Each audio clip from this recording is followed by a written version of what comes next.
Olá, sejam todos muito bem-vindos a mais um episódio do Papo Forjado. Dessa vez, ainda na edição especial do Julie Experience. Saímos do Rio, estamos em São Paulo, agora no friozinho paulista, né? Então, vamos bater aqui um papo muito especial aqui com a Biane. Muito prazer, obrigado, Biane, por ter aceito o convite de estar aqui batendo um papo com a gente nessa exposição, nessa feira, né? Incrível, que traz a gente essa conexão, né? De poder bater um papo, de trocar ideias, de trocar um aprendizado. Muito obrigado por ter aceito o convite. É verdade. Imagina, eu que agradeço o convite, agradeço a oportunidade de estar aqui, parabenizo pelo projeto, né, pelo podcast, que realmente são essas ações que unem o mercado, que dão visibilidade e que faz a gente poder conversar sobre todos esses assuntos tão importantes na joalheria. Então hoje a gente vai falar sobre design de joia, criação. A importância do desenho no design de joias. E aí a gente queria começar já com a Biane falando um pouquinho do trabalho dela. Eu sou formada em design, então eu comecei com esse olhar, né, já voltado para projeto. Então, se a gente for pensar em design, na verdade, ele não é só o desenho. Talvez a melhor tradução para o design seja projeto. Então, a gente usa a criação para poder trazer soluções para alguma demanda. E com o decorrer dali da vida, eu fui estudar também direção de criação em moda, onde a gente muda o olhar, a gente começa no design, né? Pelo menos o estudo do design é sempre voltado muito para produto, para produção, para trazer essas soluções. E quando a gente vai para moda, a gente tem muita questão da identidade, muita questão de conceitual, do que você está querendo dizer. E é nesse universo que eu transito entre o desenvolvimento de coleções, entre a criação de novas peças. E o desenho é uma ferramenta que te ajuda na criatividade, te ajuda a olhar como um todo, sabe? O que você quer chegar lá na frente, a testar, experimentar de uma forma muito mais rápida do que na bancada, porque se você erra na bancada, o tempo de preparação daquilo foi muito grande, né? Uhum. Quando você não gosta do resultado no desenho, você apaga e desenha de novo. Então, é claro que nem tudo que está no papel é viável de ser feito. É claro que a criatividade, ela flora diferente numa bancada e num papel. Então, sempre uma coisa vai unir a outra, uma coisa vai trazer novos passos. Você vai além quando você consegue unir a criatividade através desses dois mundos. E assim, precisa ser de fato um projeto que traz vida, né? Aquilo que é da sua imaginação, né? Por exemplo, eu com experiência de bancada, sempre trabalhei muito, então assim... já peguei vários designers, né, que traz um desenho rabiscado e fala assim, Michel, eu quero fazer isso aqui. Eu falei, tudo bem, como é que eu vou fazer isso aqui? Então, assim, a ponto eu chegava assim, cara, não é melhor você trazer a foto da onde você copiou isso aqui para eu poder executar, entendeu? Então, assim, isso, infelizmente, acontece muito, né? Então, e aí quando a gente começa a falar dessa questão técnica, de você elaborar um projeto... Começa a entender a importância, né? Começa a fazer sentido, né? E aí, o valor de uma mão de obra dessa é incrível, né? E aí a gente precisa entender a diferença, né, do que você falou, supostas designers, porque se você está falando da onde você copiou isso, a criatividade já não é dela. Uhum. Então, vamos excluir cópias aqui na conversa, né? Mas quando a gente fala em criatividade, é uma coisa. Quando a gente fala de projeto, é outra. Então, quando a gente fala em projeto, essas questões técnicas, elas precisam ser pensadas. Então, quando alguém faz um rabisco, um desenho, uma coisa ali que a gente não sabe muito bem o que é, né? Que é muito mais um esboço, vamos chamar assim, e deixa na mão do ourives para resolver tudo, isso não é design. Uhum. Né? Isso, às vezes, é uma cliente que teve uma boa ideia, eu brinco, que eu falo que todo mundo tem bom gosto, consegue unir algumas pedras e ter uma forma razoável, alguma coisa que pelo menos que para ela faça muito sentido. Até porque bom gosto é subjetivo também, né? Então, assim, para ela... Para um o outro não é. Enfim, não vamos nem entrar nesse mérito, assim. Mas que para ela faça sentido. Isso não significa que ela é uma designer. Significa que ela resolveu esteticamente o que ela queria com aquele conjunto de material. Quando eu falo assim, ela pode até achar que era, mas não é. Mas projeto, a gente tem que pensar em demanda, se vai ser escala, se você vai... Né, para sua cliente final? É personalizada? Ou você vai ter alta tiragem? Do que a gente está falando? Né? E tudo isso é pensado no projeto antes. Né? Peso, o quanto você pode chegar de custo, Então, isso é o papel do designer, você fazer um projeto. Sim. O saber desenhar é uma ferramenta para você transmitir a sua ideia, para você transmitir o que está na sua cabeça para uma outra pessoa de uma forma que gere menos dúvidas. Afinal de contas, uma imagem fala mais que 1000 palavras. Verdade. Então, quando a gente fala, põe ali no papel, você não tem mais dúvida se o que eu falei que era grande e pequeno, a proporção entre esse grande e pequeno. Quando isso está no papel, a comunicação facilita, né? Então, o quanto é para cima, o quanto é para baixo, o quanto vai mais um pouquinho para o lado. O papel tem medida, o papel vai te ajudar nessa comunicação. Então, isso te agiliza para conversar com ourives, para conversar com o seu cliente final, para se comunicar. Verdade. Então, é muito importante o desenho. Sim. E o desenho, ele tem essa magia, esse romantismo de conseguir mostrar para o seu cliente como que aquela joia vai ficar. Coisa que talvez a gente da bancada não consegue de prima mostrar. Olha, sua joia vai ser uma aliança reta, boleada. Mas através do desenho, a gente consegue alcançar até o desejo dele, né? Conseguir colocar no papel exatamente as proporções, a caracterização, personalização daquela joia, né? Então, por isso que eu acho que as coisas se complementam também um pouco. Muito. Agora, imagina quanto tempo você ganha se você já chegou para o cliente e ele falar, mas eu queria essa pedrinha um pouquinho maior. O que é um pouquinho maior? Gente, um pouquinho maior é outra caixinha, né? É outra espessura, é outra coisa. Então, ganha muito tempo na bancada também. Então, quando a gente fala em desenho, ele é uma ferramenta que você ganha tempo, que você ganha, diminui seu custo, porque você já sabe mais ou menos o que você vai laminar, você já sabe a espessura dessa chapa que vai ser laminada. E dependendo do que você está fazendo ali, você pode conversar com ele, você pode se comunicar com ele, você já muda antes. Olha como você ganha tempo. Já sei. Quando a gente está pensando num projeto, na hora da compra, se você já sabe todas as peças que você vai precisar, você negocia preço, você já tem noção, eu vou comprar um lote, eu vou comprar uma só. Então, todo esse discurso que envolve depois a questão de empreendedorismo, com o desenho você otimiza. E ser joalheiro é mais do que a bancada, é mais que a venda, é mais que o desenho, é a união de tudo isso. Sim. A gente não pode ficar fragmentando tanto, né? Então, eu acho que é essa visão. Aí você pode ser melhor na bancada, você pode ser melhor como vendedor, você tem ali, é lógico, todo mundo tem a função que exerce melhor e a função que não exerce tão bem assim. Mas essa visão da joalheria como um todo, eu acho muito importante, né? E o principal, né? O encantamento. Porque o desenho, ele encanta o cliente, né? Quando você mostra, mas como que seria essa joia? Não, calma aí, eu vou te mostrar o desenho, o design dela. Né? Além de você conseguir, assim, fazer o cliente amadurecer, pensar, sonhar com aquela peça, o desenvolvimento dela, acho que a gente consegue explicar, o encantamento se torna maior, né? E o que eu gosto do desenho manual, eu acho que assim, o desenho, né, digital, tudo isso faz parte, precisa, mas é uma segunda etapa.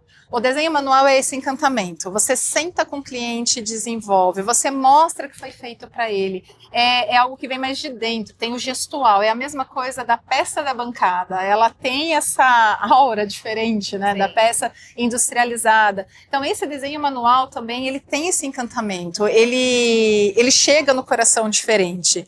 E aí, ok, tá, fez as modificações, fez tudo o que precisa fazer, aí você vai para a questão da prototipagem, para a questão do desenvolvimento mais tecnológico, que é super necessário, né?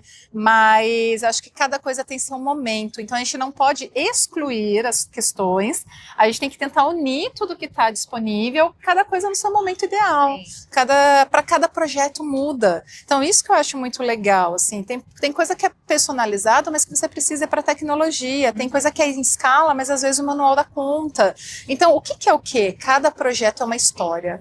Cada projeto é uma história não só do cliente, mas do desenvolvimento de quem está por trás. Cada projeto que chega para você na bancada, você não pensa, não repensa, não tem que fazer de uma maneira completamente a construção a pensada. Então essas histórias, elas são passadas para a joalheria, a do cliente e de quem está por trás também na produção. Então o desenho, eu acho que ele vem trazendo, unindo tudo isso, unindo todos esses campos, né? E falando em projeto, você vem desenvolvendo um trabalho também diferenciado no seu Instagram, né? Que é um novo curso. Isso, é a Jornada Ser Joalheira. Então, eu sou da área da educação, então eu estive na Espaço Mix durante 20 anos, hoje ela não existe mais fisicamente, e eu migrei para o online com esse olhar do Ser Joalheira, englobando tudo isso.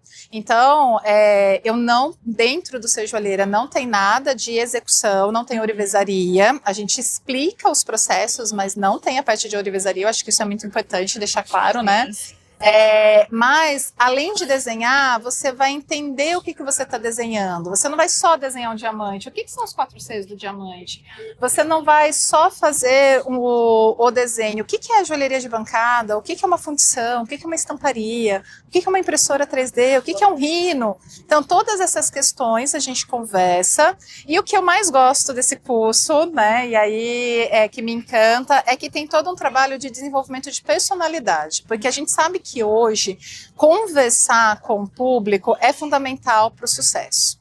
Se você não tem uma história para contar, ou se você não parou para pensar na sua história, o que você conta? O que você fala?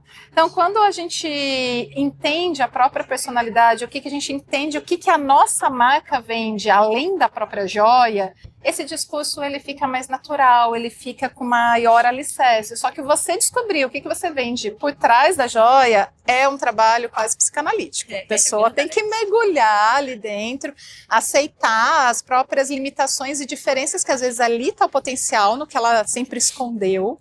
Então é trazer isso para fora. Então tem a questão de identidade de marca, ela se encontrar como identidade de marca e o desenvolvimento de coleção. Eu amo o raciocínio de desenvolvimento de coleção. Por quê?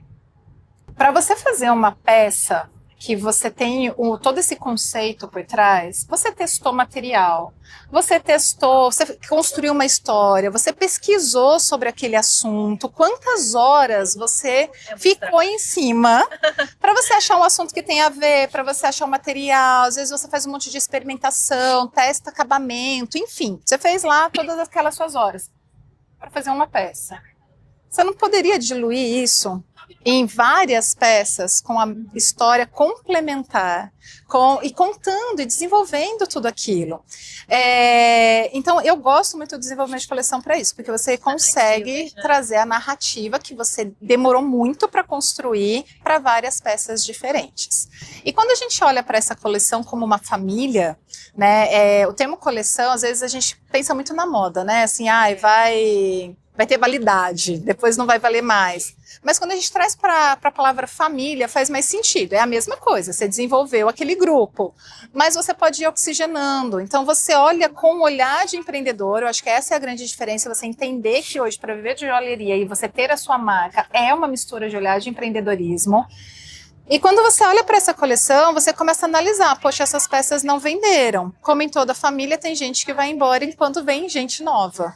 Então, essas peças você não vai mais vender e vai trazer uma nova criação para o que o mercado está pedindo naquele momento, para o que está faltando, para o que deu certo para a sua marca. E a sua marca vai dar certo coisas diferentes que a da minha.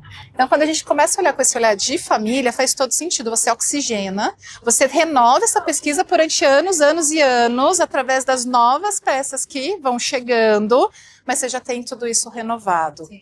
Então, assim, a coleção, para mim, quando a gente divide em uma joia muito mais artística, que você traz mais de dentro, para as mais comerciais, você vai trazendo para tudo, a sobrevivência, mas mantendo esse motor gerador de criatividade, de trazer inovação, e enfim, e fora aí a parte prática que com a coleção, você vai lá, faz tabela, eu preciso de tantas pedras desse tamanho, desse tamanho, desse tamanho, você otimiza a compra, você otimiza a entrega, você otimiza tudo, né? Dá uma passada disso no curso também. Sim, sim, então dentro do curso a gente faz o desenho, então eu acho que o alicerce do curso é voltado para o desenho. E aí, então, você vai aprender a desenhar do zero. Para quem nunca desenhou, não fez, não sei desenhar uma casinha. Ok, a gente vai começar das formas básicas, luz e sombra. A gente começa mesmo do básico. Vai desenvolvendo todas as questões de perspectiva, de desenho técnico. Mas o que você vai fazer com o desenho? Você vai desenhar algo para sua marca. Qual é a sua marca? O que que é uma coleção? Então a gente passa por tudo isso e você sai com o conteúdo para desenvolver uma coleção. Eu vi que tem até aula de precificação, tem mesmo? Tem É mesmo. difícil, né? Tem. Muito É complicado desafiador, né? quando a gente fala em precificar uma joia, porque a gente pensa em emoção, mas ao mesmo tempo a gente pensa no material, se é ouro, se é prata. E aí eu preciso aqui fazer um recorte muito específico. A aula de precificação ali é muito voltada para o meu público, que é esse público que está começando, tem essa questão da autoria. Uma hora você está ali confeccionando, outra hora você está criando, outra hora você está indo no correio, outra hora você está servindo café, outra hora você está fazendo o que for necessário para sua marca vingar. E aí, quando a gente olha uma tabela de preço que está lá, quantas horas você trabalhou para ir no correio? Então, esse aqui é o custo, sei lá, de um motoboy. Qual é a hora que você criou? É muito difícil, não é uma realidade nossa. Acho que talvez é a mais difícil que eu tenho com os meus alunos lá, quando a gente vai falar sobre precificação. Cara, é muito difícil. É muito difícil. E aí, o que eu gosto? Eu gosto de fazer um pensamento para este público. Isso funciona para esse público, tá? Não vai funcionar para grandes empresas, enfim. É o contrário, assim, o que para você seria um prolabore, um salário, né, razoável para sobrevivência dentro de uma realidade? Vamos fazer a conta de trás para frente. Se você diz que quer ganhar X e a sua peça é mais ou menos esse nível de preço, quantas peças você consegue produzir por mês? Qual é o seu custo? Você faz em tiragem ou você faz peça única? E a gente começa a olhar de trás para frente o que faz sentido. E aí sim, a gente vai colocando todos esses custos, todas essas horas de trabalho, independente do que você está fazendo.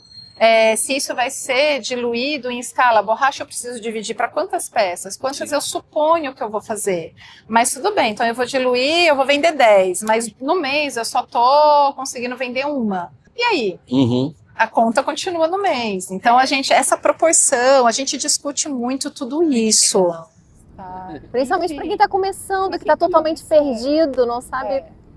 Não é uma conta mas fácil. até assim, nem só para quem está começando, mas tem muita gente que já está trabalhando há muito tempo e não está conseguindo valorizar o seu trabalho, porque dá o preço errado. E aí tá vendo que as coisas não acontecem, não é porque trabalha errado, assim, não faz uma joia bacana, mas é porque não sabe dar o preço da sua joia, entendeu? Então... E a gente precisa contar com todos os imprevistos, com tudo o que acontece ali, né? Um orçamento errado em joalheria é uma coisa complicada. A gente está falando, né, de quanto ali o grama do ouro.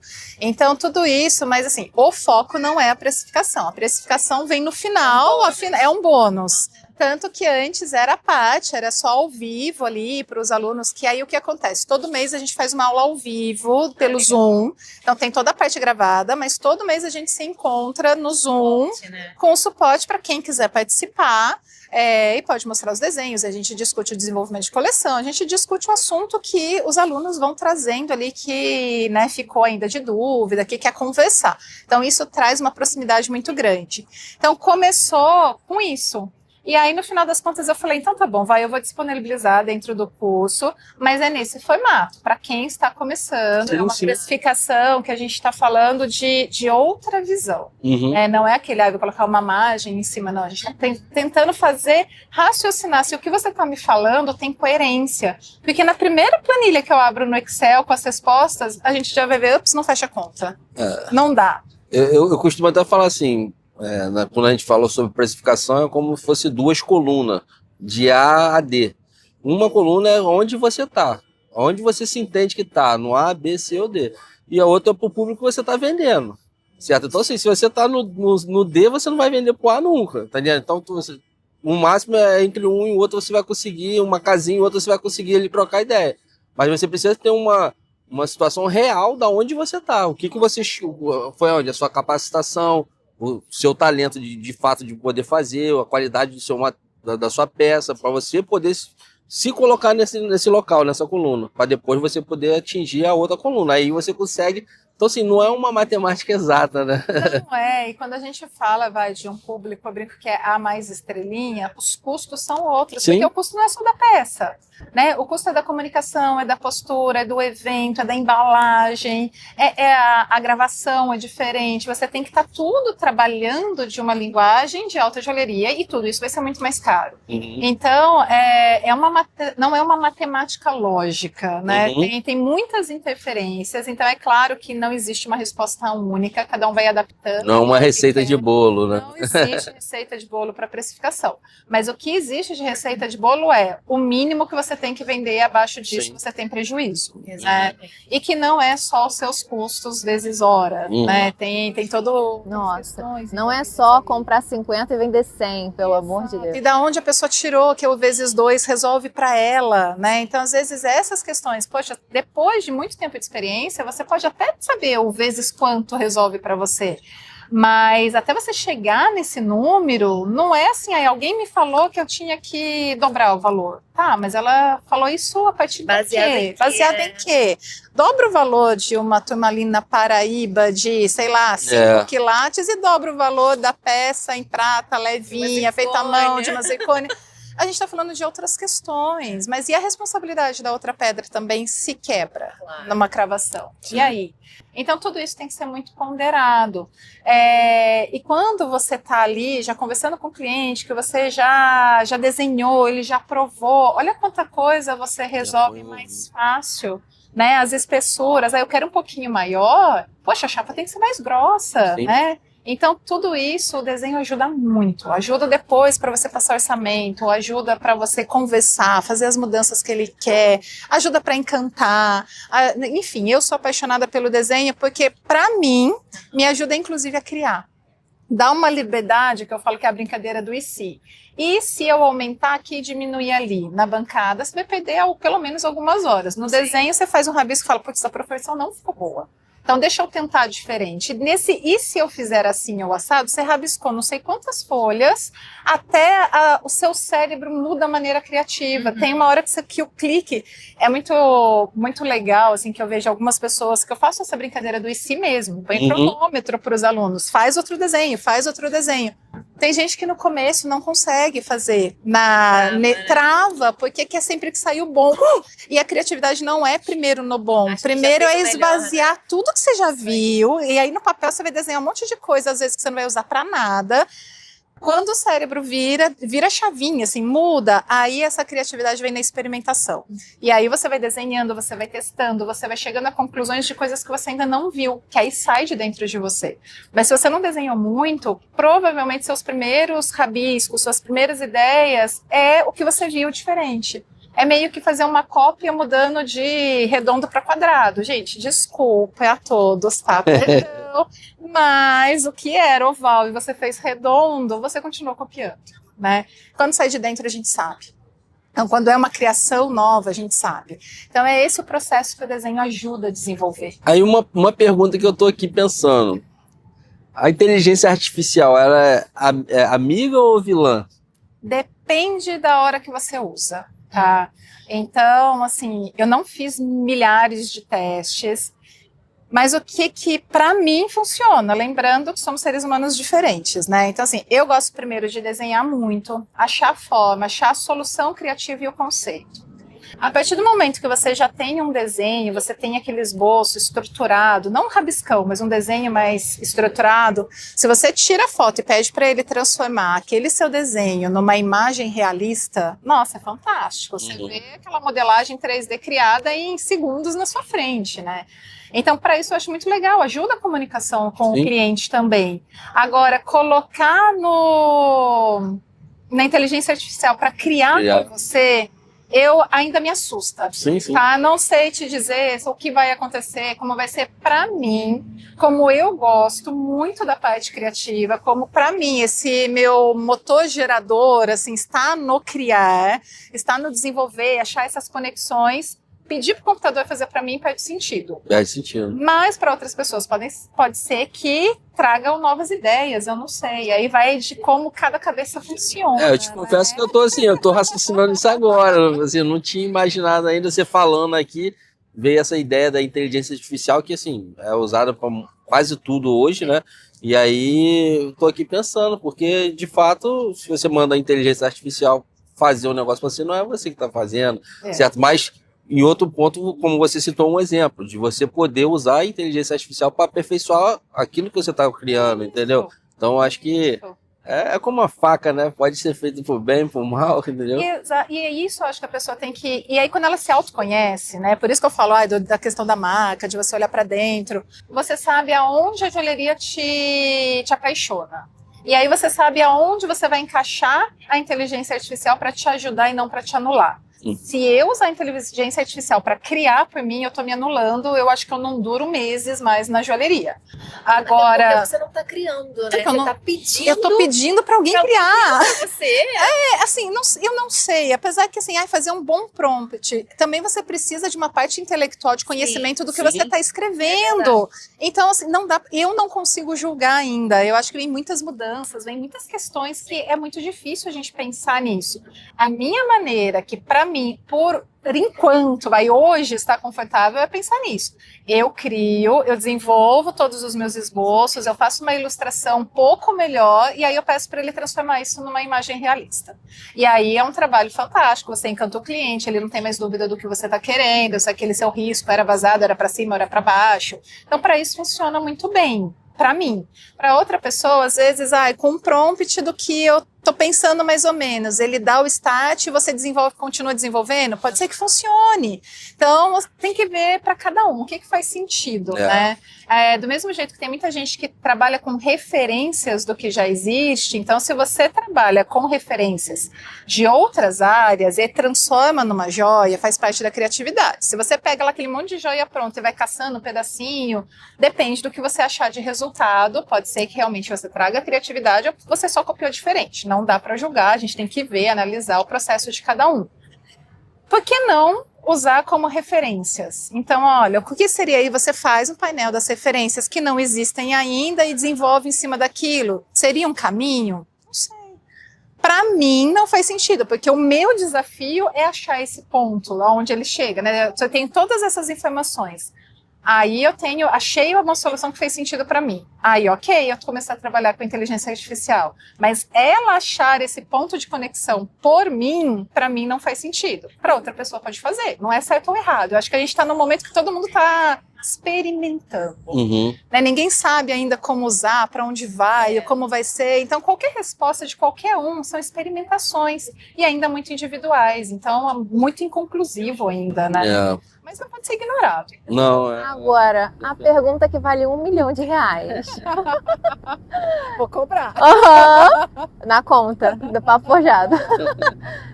Quem não entende, não sabe desenhar nada, nem uma pipa, vai conseguir fazer o desenho joalheiro? O ser joalheiro é o que eu falei, a gente começa do zero, tá? Do zero mesmo, da bolinha, da luz e sombra na bolinha. Para você aprender a escrever, quanto tempo você demorou na escola ali treinando, né? Tudo bem que existia a questão de formar no cérebro a coordenação motora, enfim, essa parte a gente já pulou, né? Mas você treina e você treinava a letra para ficar bonita. O desenho é a mesma coisa. Se você vai fazer rápido ou se você vai demorar mais, é outra história. Se você treinar, você desenha. Se você não treinar, provavelmente não vai conseguir desenhar. Então, não é mágico. A joalheria, nada na joalheria é imediatismo, tá? Só funciona para TikTok e Instagram 1 minuto, né? 1 minuto e 30 segundos. Só funciona para Instagram e TikTok. Na joalheria, para aprender a desenhar demora, para aprender a bancada demora. Você tem maneiras de otimizar, mas se você não treinar, você não aprende, a sua mão não desenvolve. Então, se você pegar ali, não precisa ser muito tempo, tá? Você não precisa, eu tenho que ficar lá me dedicando 5 horas por dia. Não, você faz lá 15 minutos é o que deu para fazer hoje, mas faz o seu cérebro acostumar com esse movimento manual que é diferente da joia, que você tá lá forçando. É outro movimento. Para mim mesmo. Mas aprende, tá? Então, assim, é claro, com maior ou menor dificuldade, com maior ou menor empenho vai mudar o seu resultado, mas que vai de 0 a 10, que você não chegue no 10, você sai do 0, tem gente que vai chegar no 5, tem gente que vai chegar no 8, aí depende de cada um. Isso é engraçado, porque na bancada eu me sinto muito mais confortável, né, obviamente, mas no desenho eu já tenho, sabe, um pezinho atrás. Por isso que eu quero começar a especializar também nessa área, porque eu acho que complementa, sempre complementa. Complementa, super. Só vai desqualificar. Só vai desqualificar. Exato. E aí eu queria que você pudesse falar pro nosso público, os forjados, né? Botar o nosso público agora, os forjados, certo? Assim, como é que eles acham o seu curso, o seu Instagram? Você acha que tá vendendo, o seu curso tá na plata, no Hotmart. Já então puder falar para os nossos forjados, onde o pessoal encontra seu curso e acompanha o seu trabalho. Tá. Bem, gente, é Biane Mota, com 2 T's, tá? O meu Instagram.